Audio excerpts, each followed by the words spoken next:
To Allah mo diga hande sendiri be problem yaranego connection mere atawa de wadi connection jotta connection mara timmi. To Allah mo to alari tindinoje do a sendiri be problem man.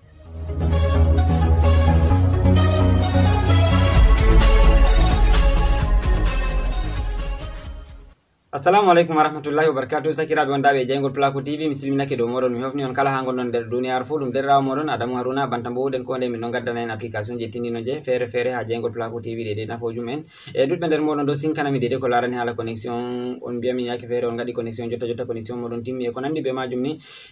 on anda ɗum on dede timminan tan connection e ko nandi be majum. Ngam ko nde miɗo mati non kujeji fere ɓurna ko garta on active ha dede nder téléphone ji moɗon. Mi tammi tindinko en hande kujeji dede tindinoje 4 ko 5 yahugo 6 dede ko yaranta en connection. To en jehi en désactive kujeji mai ɗo ni to Allah moyi dede to aɗon no waɗa connection, to aɗon no waɗa dede bana ko 1 giga ɗon no waɗannoma to hakkila asawere to 1 giga ɗo warta ɗo waɗanma asaweje 2 to ɗum ɗon waɗanma asaweje 2 bo ɗum warta ɗo waɗanma lewru to Allah moyi yerdi.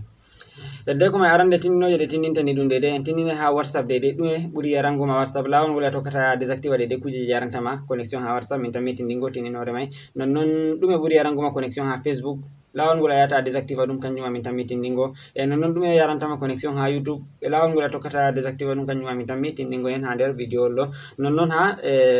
Play Store ɓurna ko enani Play Store ha dede jaten télécharge application ji meɗen, amma tawan ko moe fu acci dede application ji muɗum ɗi ɗon gaɗane mise à jour automatique be hoore maji. To non no waɗango mise à jour automatique ɗo ha Play Store ɗum ɗo yaranma connection ha ɓura sembe dede anda yake fere tawan a waɗi connection tan andama sei giya ɗum timmi a tawan application ji maɗa ɗuɗɗi wakkati tan goɗi ɗaɓɓiti waɗanego dede mise à jour sei a tawa ɗum waɗi mise à jour be hoore majum sei a tawa connection maɗa timmi a soodi connection jotta sei a tawa connection ma timmi sei ɓe gujjima connection a anda bo han active kuje ma ɗo ɓurna fu to ha ayi connection maɗa timmi andu na ɓe gujje connection an active dede no connection mai ɗum yarorto. Dalila mai ɗo min tammi tindingo e laabi ɗi hani to dede token en jaha en désactive ko nandi be majum heɓa koytinen dede yaranego connection. To ni a tokki lawol ngol min tindintama connection maɗa ɗustoto yarego na seɗɗa be boɗɗum ma laaru lawol mai tan min giɗo gatana vidéo mai hakkilo boɗɗum to a fuɗɗi larugo vidéo mai ɗo habdu dede ko no a lara vidéo mai ɗo diga arande ha yahugo ragari a fama dede tindinode min tindinima ɗo. To a lari vidéo ma ɗo arande a famayi loru larta vidéo mai ɗo heɓa dede fama. Min ɗon kokka on muñal bo yugo balɗe ɗo vidéo ji meɗen mai ɗiɗon juuta seɗɗa to min gari waɗugo vidéo mai ɗo. ɓurna fu min giɗi to min gaɗi vidéo ɗo min tindina hen dalla heɓa pamu dede no ɗum woniri ta wona min tindini ɓawa ɗo min gari min tindina hunde fere a tawan on lortake on no ƴamto non mai ɗo a yiya ɗum wela. Hani min gaɗa vidéo ɗo min mai ɗo min tindina on dalla heɓo pamu dede ko no ɗum warete. Dalila mai wattanki on vidéo ji mai ɗo ɗiɗon juuta ngam min kokka on muñal min andi to ɗi juuti yake fere woɓɓe fere ɗon giɗa be saɗirmaji dede ha lartago ɗum dede ko larani condition e ko nandi be majum.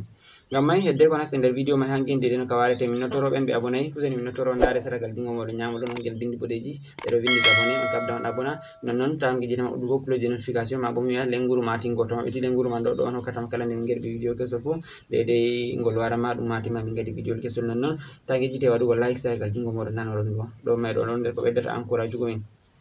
Nonnon tan gueƴite partage ko vidéo ji mai ɗo min nottoro on ko nde ballide on gaɗa ko partage ugo lien vidéo ji mai ɗo to no partage lien vidéo ji mai ɗo non watta yimɓe ɗuɗɓe gara abona nasta gaɗa ko larugo vidéo ji meɗen heɓa jehen dillen kugal meɗen ya yeeso. Mi tammi on pamani am sakiraɓe ngam mai ɗo ta mi ɗuɗɗina on wolde e dille nder vidéo mai nguen lawol ngol a tokkata désactive ɗiye kujeji on hani a désactive heɓa a dede a ɗustire yaranego connection.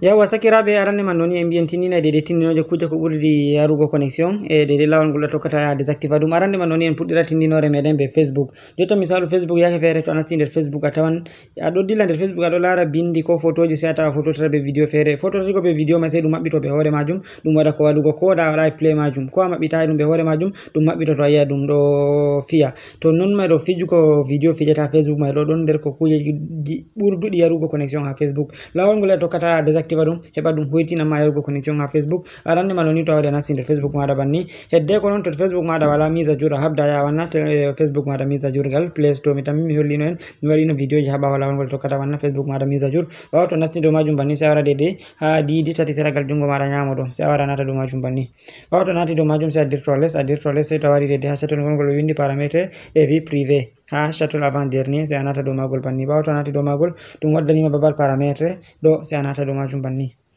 ɓawa to nasti dow babal paramètre ɗum maɓɓitandeke ma sei a dirto less sei to a yahi ha less jotta to a yahi less sei a wara nda chatol ngol ha ɓe windi média et contact sei a wara a mema dow majum banni ɓawa to a wari a memi dow majum sei a dirto less nda ha ɓe windi lecture auto mi tammi a laari sai a wara mema dow majum. Ɓawo to a wari a memi dow majum, jotta a laari min déjà min ha mi acci ɗum, min mi acci ɗum sai to miɗo connecti be wifi. To miɗo connecti be wifi kam, to miɗo laara kuje ha Facebook ko mi fototiri be vidéo ngol wawa ngol maɓɓito. Amman to ɗum dow données mobile am dede connexion je mi sodi ha sim am ɗo, kanjum kam ɗum maɓɓitittako, sai to ɗum dow wifi. To en gaɗu an jotta misalu ko wifi man ma a yiɗa naftira ɗum, sai a warta ɗum ha les ɗo ha cettungol ragarewol, jotta kam a yiɗa ɗum vidéo kam ngol fija masina an nastingol be hoore maɗa samsam, sai a wara activa ɗum. Jotta arande to a wari no tawa ɗum ɗo activi ha dow données mobile et connexion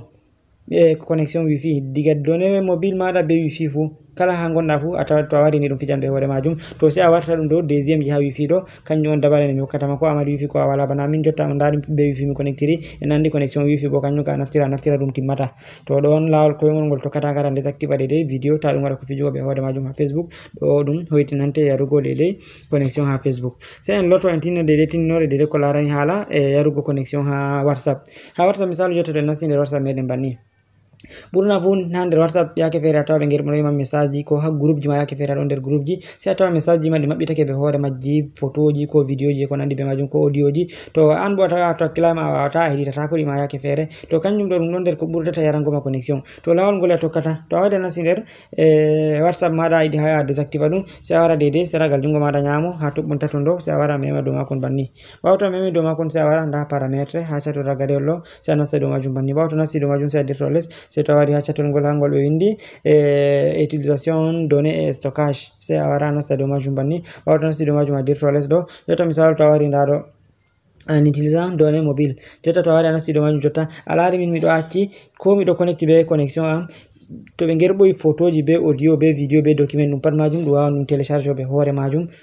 To ɗo ɗum yaranayam connexion wane, to a mari haje sai a désactiva ɗum a itta kuko no a laari a désactiva a laari mi désactive banni, sai a wara mema dow ok ɗo. Jotta to waɗi a memi dow ok, to ɗo ko ɓe gerɓi hunde ha groupe ko audio ko photo ko vidéo ko nandi be majum, ɗum télécharge ta ko be hoore majum, sai to a nayi a télécharge ɗum. To a mari haje sai a wara a warta ɗum dow an connexion wifi tan, to aɗo connecti be wifi ɗum wawan ɗum télécharge be hoore majum. De connexion wifi kam nane ma en mbi ɗum koye ɗum, sai a wara a activa ɗum, misalu a activa ɗiɗo pat maji. To en gaɗu min mi désactive ɗum mi yiɗama ɗum télécharge be hoore majum, sai to min man télécharge ɗum be hoore am. En andi dede vocal on tan ha joni ɓe gadda option ji a haɗata ɗum télécharge be hoore majum, dole kanjum kan to ɗum waɗi ɗum jippoto be hoore majum. To a waɗi ɗo ha WhatsApp kanjum ma ɗum nane ma vidéo be photo ji en andi ɗum ɗon nder ko ɓurdi yarugo connexion. To a waɗi a désactive ɗo ni dede WhatsApp maɗa ɗo sira yarugo connexion. Jotta sai en lotto en jaha en tinninore dede ko larani hala YouTube. Jotta misalu nda YouTube meɗen ɗo, hedde ko nasten YouTube yake feere a tawan to aɗo lara vidéo a tawan vidéo mai ngol ɗo laaɓi tar, to laaɓugo magol yanayi laaɓugo magol yanayi yarugo connexion maɗa. To ɗum tinninore yake feere ko ɗum golde tan yake feere tan ko ɗum wasu ko ɗum hunde feere ko ɗum gimol ma keɗitotoɗa musique, sai a tawa jotta kam ɗum ɗo laaɓi na bo a laaray dede ko ɓe gatta man ɗo. To a heɗitotoɗan ɗo a wawan a ɗusta dede full HD magol man ɗo, heɓa ɗum ɗusto. To ɗum ɗustake ɗum ɗustante yarugo connexion. Misalu jotta en nasta dow Facebook dow YouTube banni, misalu nda vidéo ngol jotta en gaɗu misalu ngol wolwa, sai a laara seragal jungo maɗa nyamu dow ton nda alama toɓɓunta ton takon ɗo, a laari mi memi dow makon. Ɓawo nde mi memi dow makon waddanniyam, sai a laara ha ɓe windi kolo ɗo, misali min tammi ha mi a laari ha mi waɗanma. To jotta nda kujeji ɗo, to a sufti je arande ɗo ma a tawan e ɗum furɗi amma ɗum yarantama connexion. To a sufti je deuxième ɗo ɗum ɓeddan laaɓugo seɗɗa amman be dama je troisième ɗo ɗum ɓeddan laaɓugo ɗum ɓura yarangoma connexion. To a heji ha ragarejum ɗo ɗon ɗum ɓurdi yarugo connexion. To jotta sai a warta ɗum dow misalu dow je premier ɗo tan, to a warti ɗum dow premier ɗo ni a yiyan e ɗum furɗi kam amma ɗum yarantama connexion dede ha larugo YouTube maɗa. To ɗo ma ɗon nder dede kujeji ko ɓeddata ɗustangoma yarugo connexion ha YouTube, amma to acci ɗum be full HD ɗo ɗum yaranta connexion wane. Ɗon tinninore dede ko larani hala YouTube. Sai jaa tinninore nayabre dede ko larani hala Play Store. Jotta Play Store ɓurna nder meɗen fu reglata Play Store muɗum, a tawan acci Play Store maɗa e ɗum regli dow dede mise à jour automatique. A tawan kala message kala application maɗa ɗaɓɓiti waɗanay ko mise à jour fu ɗum waɗanay ɗum automatique, mise à jour automatique diga Facebook, WhatsApp, Instagram, YouTube e ko nandi be majum. En andi waɗugo mise à jour YouTube ko Facebook e ko nandi be majum na connexion wonyo ɗum dasata bana waɗoɓe connexion diga 500 fanni less kam to hakkila to ɗum fuɗɗi waɗugo ma tawa ɗum timmina waɗugo mise à jour mai,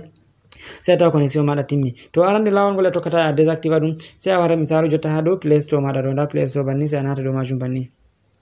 Ɓawo to a nati dow majum sai a wara seragal jungo maɗa nyamo ha alama didi tati ɗo ha mi waɗani alama ɗo, sai a wara nata dow majum banni. Ɓawo to a nati dow majum a dirto les, a wara babal ha paramétre ma bo setting, sai a nata dow majum. Ɓawo to a nati dow majum sai a wara nda lignol ngol ɗo windi mise à jour automatique des applications. sai a nata dow majum banni. Ɓawo to nati dow majum min a laari miɗo acci ɗum, to miɗo connecti be wifi ɗum waɗan mise à jour ɓe hoore majum automatiquement. Amman to mi connectayi be wifi, to ɗum be données mobile mi connectiri connexion an ɗum watta mise à jour. To an mo wala wifi sai a wara désactive ɗum, a warta ɗum to ɗi dow ha wifi man tan, ma bo a warta ɗum les ɗo ta ɗum waɗa mise à jour sam. Misalu a wara a warta ɗum ɗo, a laari to a wartiri ɗum ɗo application ji maɗa ɗi pat ɗi nataki mise à jour automatiquement. Sai an to a ummake a laara application toye be toye ɗaɓɓiti waɗanego mise à jour, sai to a taskake deidei a mari connexion keƴuɗum sai a waɗana application ji maɗa mise à jour. To ɗo ɗum hoytinante yarugo connexion ha deidei Play Store. Amman to acci ɗum ɗo waɗa mise à jour automatiquement be hoore majum ni ɗum yarante connexion an a anda sam. Ɗum wara ɗum timminanma connexion nder wakkatire seɗɗa, an a anda tan wakkatire feere a wara waɗa connexion 500 ko 1000 francs, wakkatire mai tan sai a tawa ɗum timmi. A anda wakkati mai application ji sin WhatsApp, Facebook, YouTube e ko nandi be majum ɗum fu wakkatire woore ɗum ɗaɓɓitata waɗanego mise à jour, sai a tawa ɗum waɗi mise à jour automatiquement, sai a tawa connexion maɗa timmi. To ɗon lawol koye mon waɗa tokkata hanjum ma a wara a désactiva ɗum. Sai en lorto deidei ko larani hala application ji jarayɗi batterie gal arrière plan tinninore meɗen joyabre na ko jeegore banni. Yake feere a tawan application ji goɗɗi ton ɗiɗo active an a anda ɗiɗo jaranma connexion miɗi wigo na batterie, ɗiɗo jaranma connexion gal arrière plan. Sai a wara jotta misalu ha paramètre banni, to yiɗi a yaha lara a désactiva ɗum, sai a nasta dow paramètre téléphone maɗa banni. Ɓawo to a nasti dow paramètre téléphone maɗa sai a wara deidei ha lignol ngol ɓe windi réseau et internet, sai a nata dow majum banni. Ɓawo to a nati dow majum sai a wara deidei ha chatol joyable ha ɓe windi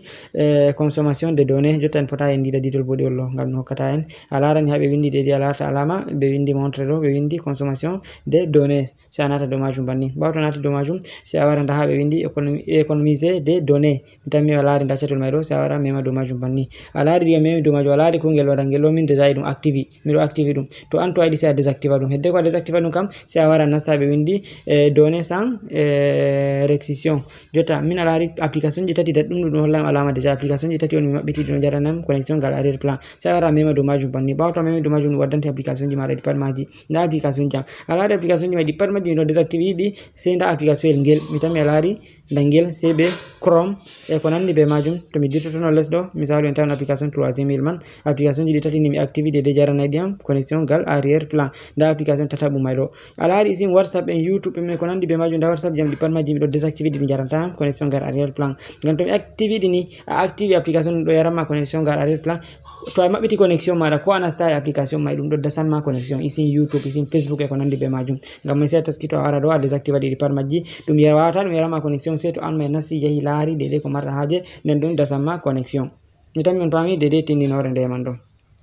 Jotta sai en lorto en gurto en tinnina deidei tinninore ragarere banni, mi tammi tinninore ragarere deidei ko larani hala application ji. Jotta misalu banda isin Facebook ko Twitter ko Like ko TikTok ko nandi be majum, a tawan ɓe gaddi application ji ɗon, application WhatsApp misalu Facebook mi yiɗi wigo a tawa ɗon Facebook je Lite man, ko TikTok ɗon je Lite man, ko Twitter ɗon je Lite man, ko ɓe no photo be je Lite be je soydere na je Lite. Jotta misalu banta Facebook en nasta Play Store meɗen misalu banni,